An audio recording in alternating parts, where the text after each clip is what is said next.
Hi, this is Roger Smith from True Blue Media, and today I have a guest, Carlos Beharie. Dr. Carlos Beharie MD is an obstetrician, gynecologist based in West Covina, California. He graduated from Boston University School of Medicine in 1978 and completed his residency in obstetrics and gynecology at Boston University Medical Center in 1982. Dr. Beharie is on the board of certified and is certified in obstetrics and gynecology and has over 45 years of experience in the field. Without further ado and me butchering the name, once again, here we have Dr. Carlos Beharie MD. Carlos, how you doing, sir?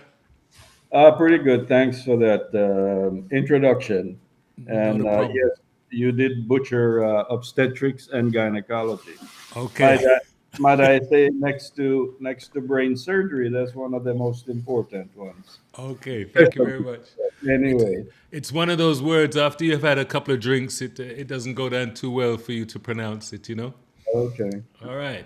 So, Carlos, what part of Westmoreland are you from, sir?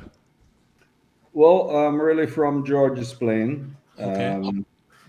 which is about 5 miles from Sav, close to Frome. Uh huh. And I went to George's Plain Primary School Okay. way back, and then of course and to Manning's for a high school prior to relocating to the United States to Boston to do my undergraduate work, college, and then medical school at Boston University, as you mentioned, and residency in obstetrics and gynecology. I am retired, have been for the last 4 to 5 years. So I did stop practicing and then relocated here to Florida Okay. What part about of two and Florida are a you half. in, sir? I'm in Davie, Davy. Okay. close to Pembroke Pines. Yeah, close to Pembroke Pines Okay. area, Cooper City. Yeah. So tell me a little bit, and my style here is more about just trying to get to know you. So tell me, what was Mhm. it like going to? So you would have been in the class of 1970. That's your fifth form class, yeah? Yes, yes. I, Okay. I left Manning in 1970. At Okay. the end of fifth form, I did not proceed to sixth as was the usual practice. Right. So what was Manning's like in those days as a youngster attending school? Well, Manning's is a great institution. I have a lot of respect and love for Manning's. During those years, of course, your teenage years and growing. I made a lot of friends there and pursued a science curriculum as I wanted to be a physician. And the goal was to come back to and practice in Sav, but that never happened. Okay. Okay. Have you seen Sablema Hospital recently? Not recently, haven't visited recently. Okay. But Okay. I understand there are some upgrades going on as well there. There's a lot of criticism, but one has to think positively. No, understood. Understood. Hey, so I'm trying to find out a little bit about you, Carlos. So, Mhm. so typically, what did you guys do for lunch in the the late '60s when you were going to Manning's? Well, lunch, as I recall, we actually left campus and went downtown a little way to Mr. and Mrs. Clark's diner. That was probably about 2 miles down the road. And that's primarily where we had lunch. Lunch consisted mostly of cocoa bread and patty was a staple, as I think it probably still is, and occasionally other meals. But that's where lunch was. I can't recall that there was a canteen on campus or purchase of food. I don't believe there was during my time. Do I you believe remember? there is. Do you remember anyone that was in your fifth form class or fourth form class that you still talk to and deal with? Yes, actually, since coming back here to Florida and being part of the Manning's Alumni Association, the South Florida chapter, I'm on the board. So I've been talking with Trevor Stewart. Trevor was in my class. Peter Hunter, who is in Orlando. Uh, Lloyd Costley, and a few other folks, trying to get reacquainted. It's been a lot of years since leaving Manning's, and now, as you calculated there, so Yes, yes, definitely, definitely. memories have faded. Yeah. Funny, none of the girls have kept in touch. I wondered why. Were You you a know, nice guy at school? my wife is here listening, of course. Yes, yes, yes. I think I was a nice guy. I was very competitive, but you know, Did you do any sports? not much. A Okay, little soccer okay, here okay. or there. So yeah. So why Boston University? How did you get to the States? Good question. I had a relative, an uncle.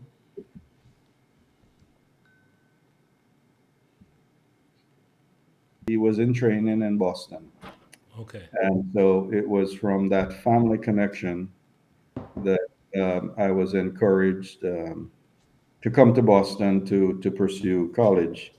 The other option, of course, was UWI. I had not applied, or that usually is after sixth form. right. So that was somewhat structured. Okay.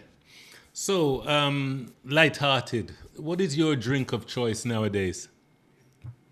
Alcoholic or non-alcoholic? Alcoholic. I would say a rum punch still, Okay. and occasionally rum and coke, but I'm not too much on that side.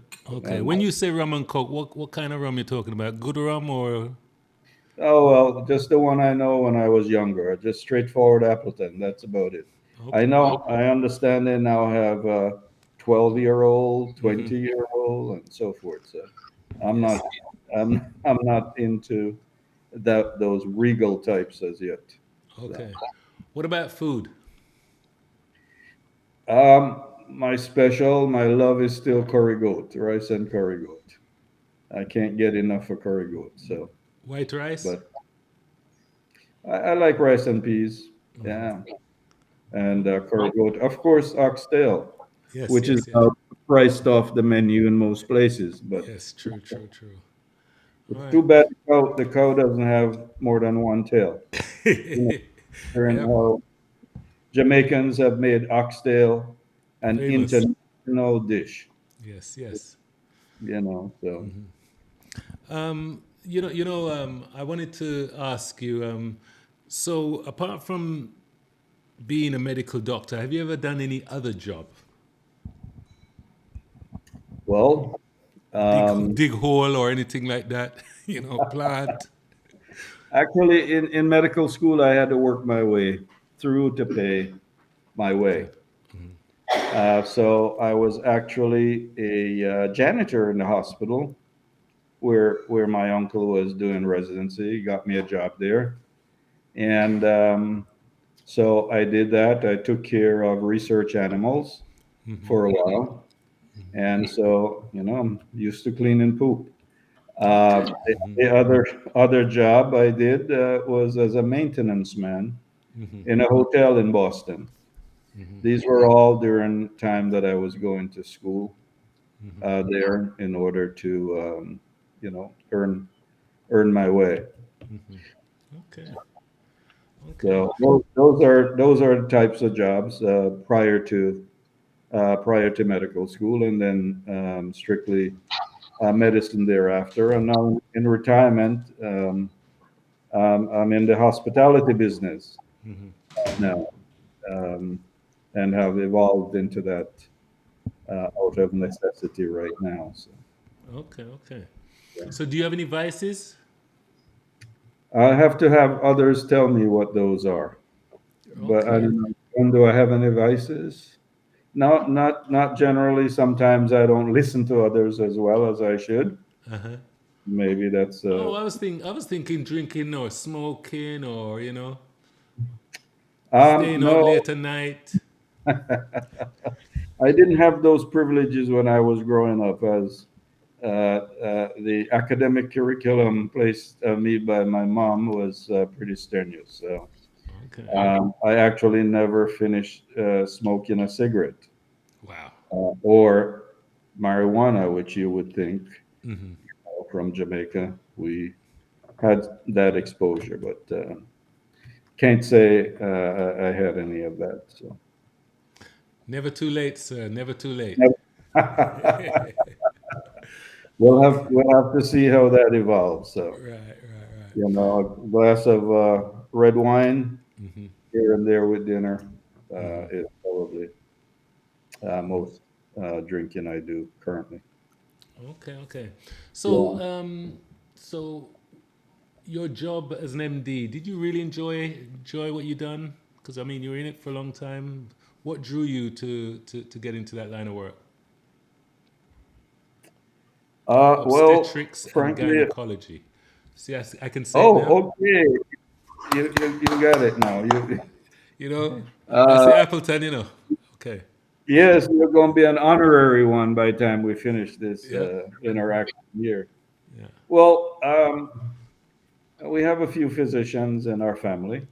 Hmm. And, I was drawn to that specialty by my uncle who was doing training in OBGYN, Hmm. obstetrics and gynecology. So I was exposed to that area Okay. right coming out of Mannings. And prior to that, I was pursuing a science curriculum Hmm. in high school Okay. with, with the goal of going to medical school. Okay. So So you may so you were say predestined to be in yeah, the medical field. I was programmed, and I'm happy for that. Can't Okay. so I didn't have too many opportunities to sway off track. Okay. So this question's far out there. So were your grandparents born in Jamaica? Yes, my grandparents were born in Jamaica. As Okay. to their parents, I'm not sure, Okay. Okay. but the grandparents were. Yeah. Yeah, I was just trying to think in my mind when Indians came to Mhm. Jamaica. I couldn't figure out, so that's why I said grandparents. So We're, probably great we're grandparents then. yeah, we're probably fourth, fifth generation because we really, in growing up, Hmm. didn't have much of any other than the food Right. transition to us Hmm. uh, as children. In fact, I lived with my grandparents until I was about 5 or 6, Okay. very early years in Banbury. Hmm. I know Banbury. So You know, George is playing Banbury Amity. yes, you're right. Yes. That Yes. is the sequence. Uh-huh. Yes. Yes. Yes.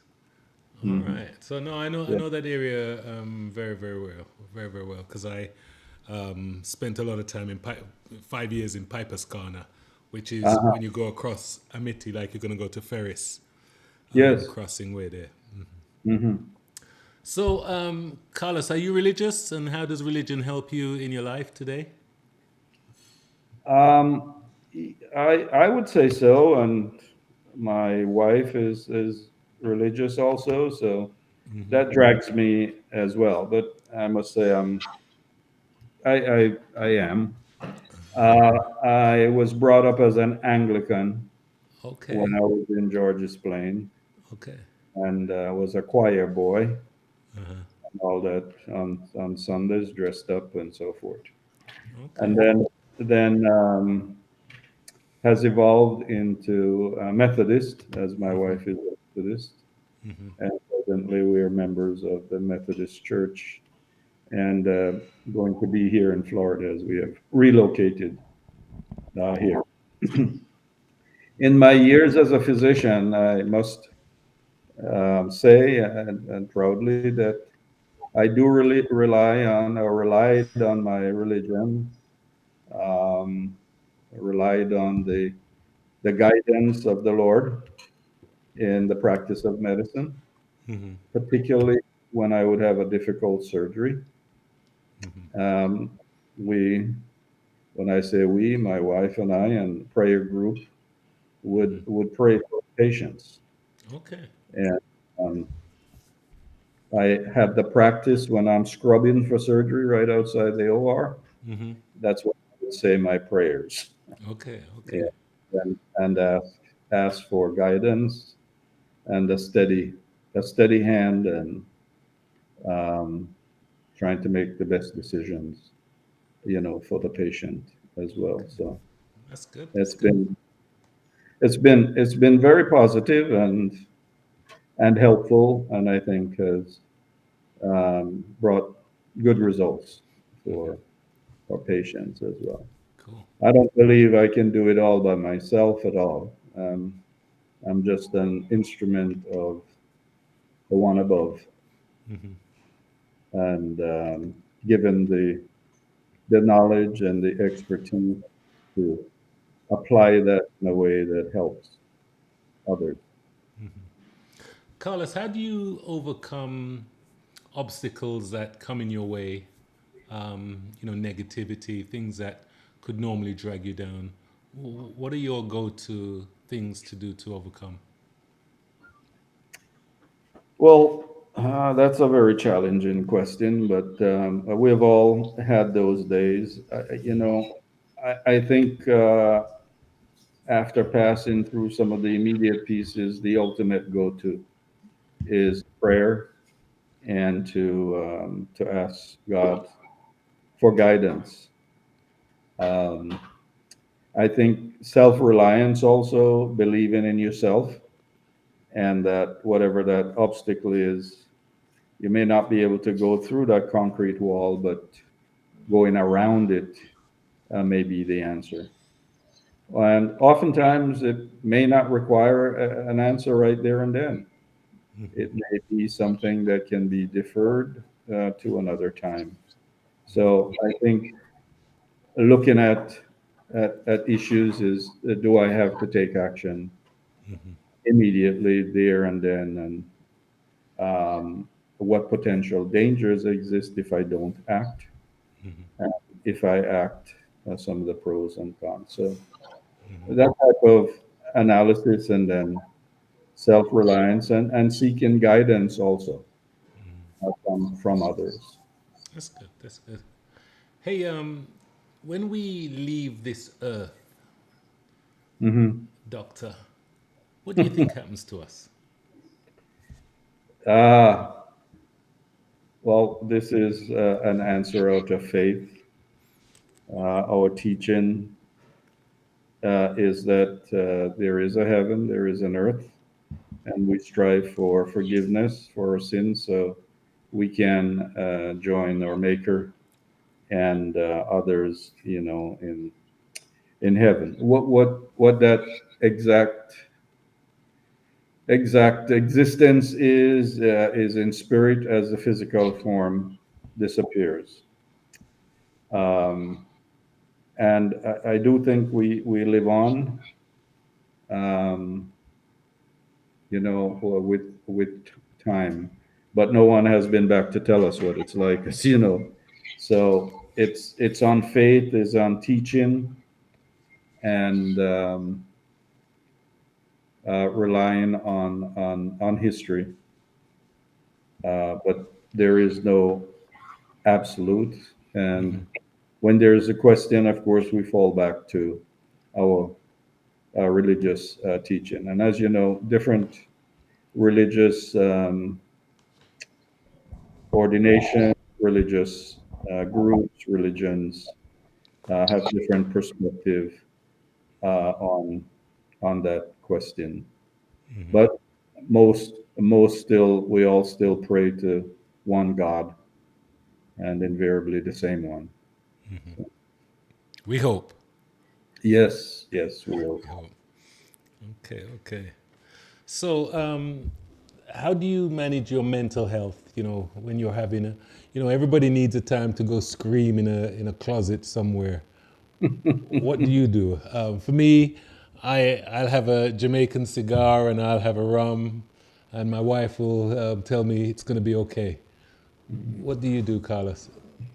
I do go in the closet and And scream as well. shake, shake my head. I do have a very supportive partner as well that helps me, through that.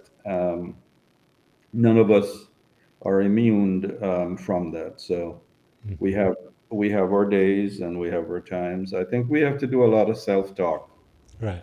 to help us through those difficult times.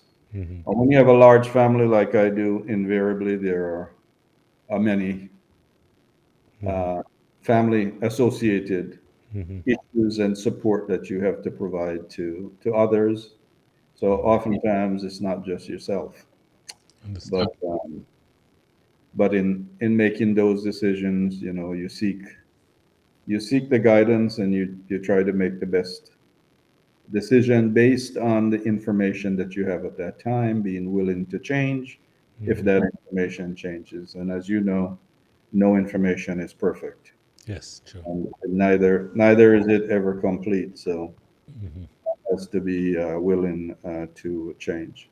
Mental illness is real. I mean, a lot of folks do have different beliefs, and also from Jamaica. And for years, I mean, I grew up, and as a child, I never heard anyone talk about mental illness. It was like, you used to hear, oh, this person is mad, this one is crazy, and that's about it. Yeah. They would be put in a corner, for lack of a better term, and kind of forgotten. And I imagine a large part of that was due to availability of services and also just plain ignorance. Yes, yes. No, no, definitely. And right, and we know a lot more now, and a lot more information is disseminated regarding mental illness, the physiologic basis, the neurologic basis for it. Not absolute, but more data is coming. I think our next big area is on the genetic side, the genomics, as we move to be able to better understand our own individual genetic makeup. And I think that that also has a great potential for finding a cure. Or I don't think there'll be any one cure for every cancer, but different approaches for different cancers as they have different characteristics and different growth patterns. But I think genomics is our next great frontier in our striving both on mental illness and also on cancer. When you think of So the future, are you hopeful? I'm very hopeful. I'm That's good. a strong believer. I you know, fortunately, I was never brought up in a dark family. When I say that, I never really, I mean, saw that. So, and unfortunately, some children do get that experience, and that kind of tags on your shoulder. Right, right. So I must say, fortunately, that is not an issue. So I look positively for the future. I believe in the young. That's That's good. why I'm active in Mannings, because we all want to give back in a substantial way. That is the future. We're the past when I say that, So, and so what are your hobbies now then? If so, apart from giving back to Mannings, do you have like any hobbies that you indulge in? watching the stock market, and uh, that's it. Some swimming here and there, and exercise, trying to keep the tone up, body tone. Traveling, both my wife and I, we like to travel, and with the location in Jamaica, we try to get back 2 to 3 times a year. So, but traveling international also Hmm. as time and money allows. Okay. Um, So why are you in the United States and not on the Pearl called Jamaica at this time? it could be a transition there. Okay, okay. Who knows? And the political situation here, we have to be thankful that there's a motherland, right? Yes, yes, Prime yes. Minister yesterday was making sure that he welcomes us all. I mean, as a Jamaican yourself, you know, I don't have to tell you how strongly we feel for our country, for our history, and the desire to be part of that. So Right. um, I think all these issues, time also evolves and situations Hmm. changes. But certainly, I want to spend more time there. That's part of moving to Florida to be closer, so the air travel isn't as difficult. Right. Now that you've got your red cup, I'm pleased. I'm proud of you. So tell us about You can use a Westmore glass, John. Villas. Yes, sir. Yes, sir. Yeah. Tell us about your villas, Carlos.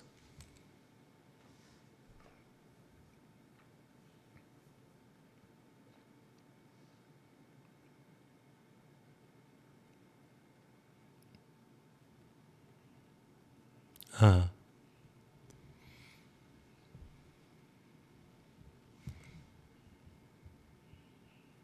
As well.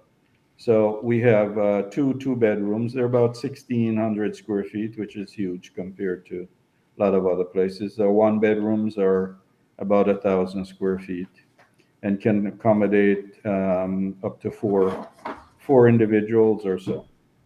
And that ranges from about 185 to the $200 US per night. And the okay. two bedrooms go for about 235 to 240 per night. And that's for the facility. And food can be purchased on site, or you can have your own food, do your own cooking, or the facility can provide that service for you through a chef or a cook, and there's an extra cost for that. So pretty much our meal options are guest determined largely, and breakfast, dinner primarily. Uh, in the hospitality business, a lot of folks go out for lunch, but we can provide that as well Right. if there's a need for that. So So where exactly is this property located? it's in White House. If you come in from Sav, going through to the border, it's before you actually get into White House. It's across from the anchor sign where the anchor is located on that road. You familiar with it? Yes, yes. I know the area. Yeah. Hmm. So it's on the ocean side, and there is quite a bit of construction going on there currently. So What's nice about the South Coast is that it doesn't have a lot of the traffic that the Negril and North Coast has. right. With people on the beach and stuff. So Hmm.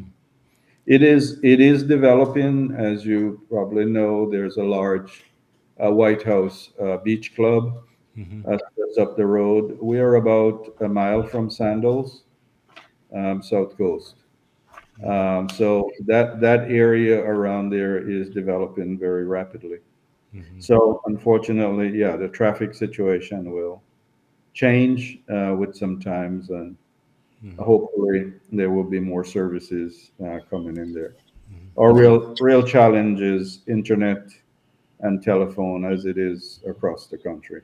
right. So you have a caretaker looking after it in your absence while you're not down there, yeah? Yeah, we have someone there 24 hours, and we have staff. We have a manager, we have assistant manager, we have a lifeguard as well. So there's a staff there. that takes care of the facility. All the bookings can be done online and or through telephone, internet. So we do have a booking engine online on our website. Payments can made in U.S. dollars. All costs are quoted in U.S. dollars. It makes it easier for exchange and for understanding of expense Okay. as well. You know, I normally stay in Negril. I've never thought about staying on the South Coast, but a lot of people say that they have some really nice experiences on the South Coast. I don't know why it isn't more advertised. You know what I mean? It's like a hidden gem that people don't talk much about the South Coast, you know? Yeah, it is. That's exactly what we write in our brochures. There's a lot more privacy if you really just want to hide out. We've had a couple of travel agents come through, very impressed. Um, we do have a penthouse that's our bridal suite. We've had several weddings there, and we try to accommodate various types of groups as well.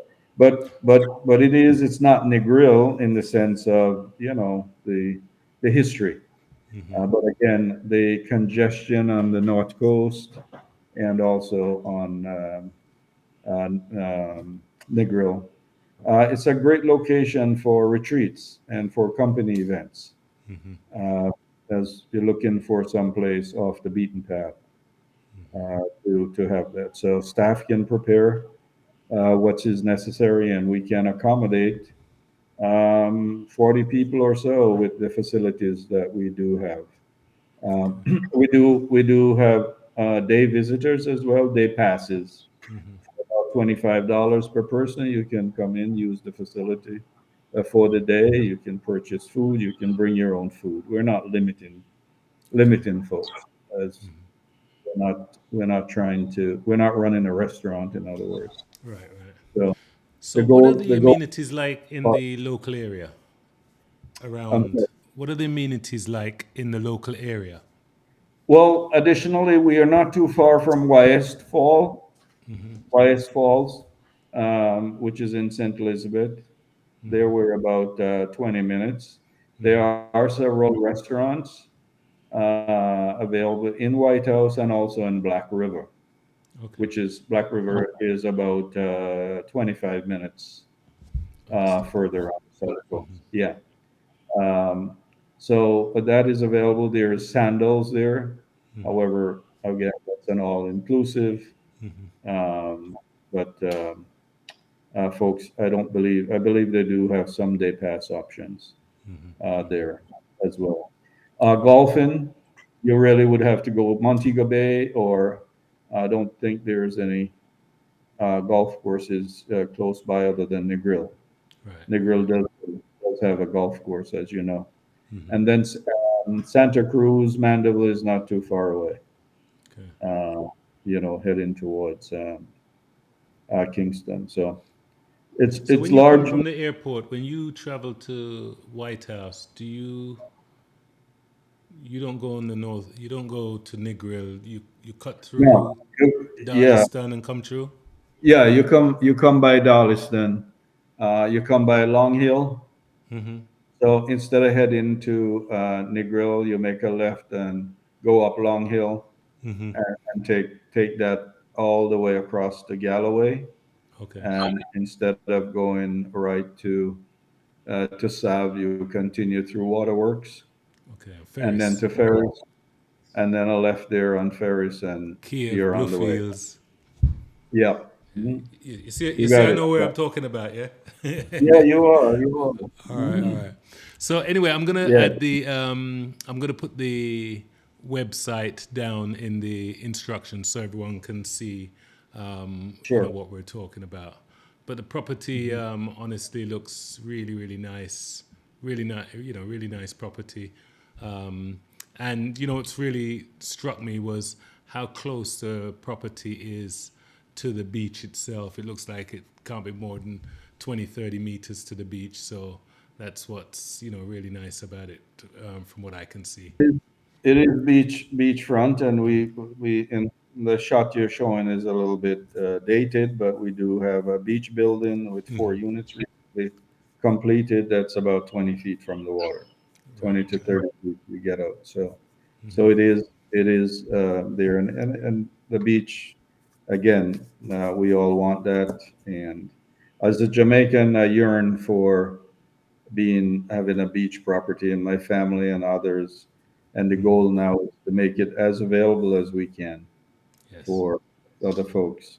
And folks who are abroad, you don't have to spend $400 US a day, to stay at a mainstream hotel. You can have a safe, a decent facility and have some choices, meal options based on what you would like to be available at a lot less costly.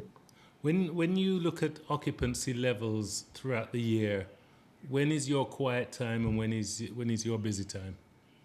Yeah, the busy time is the summertime. Now, a lot of Jamaicans in the diaspora here travel during the summer to go back home, Independence, and the usual holiday times in Jamaica. And Independence being big on Heroes Weekend, the Reggae Festival, for example. So, folks both locally and we get patronized from Kingston. Get out of Kingston and have some R&R, on the South Coast, and Yes. um, and also Jamaicans from here. We're doing some advertising in the Jamaican community here right now in Lauderhill, and a couple of the other areas, former bus benches, to get our word out, get some name recognition. Okay, that's good. That's good. Cool, Yeah. cool. Well, Doctor, I'm really, really pleased that you took the time to talk to me today. I'll definitely put the Westmore Villas website on the YouTube in the comments. And if there's anything else you'd like to tell us, Well, it's going so well. Can we keep going? that's a nice one. That's a nice one. That's a nice one. Uh, I, Hey, I want to thank you for the opportunity, and I do want to reach out to all the Manning's alumni there to encourage them to participate. And we have the Manning's website here, whether you're in South Florida or not, wherever you are, and you can be a member, you cannot be a member. We solicit your knowledge, your assistance, and of course, we do need funds. That's how we can support Manning's. Manning's is in great need for financial support. So um, anything that can be done to help. We do have a gala here in South Florida once a year. Be in I believe it will be in November, early November, and it's quite a nice affair. So I encourage all the Mannings alumni and friends of Mannings to assist us, and we are online. If you just plug in Mannings South Florida chapter, you will find us. okay. And I thank you very much, Roger, for giving me the opportunity to participate and share my thoughts. Pleasure was all mine, sir. Thank you very much. I will. Thank you very much. Take care. Bye.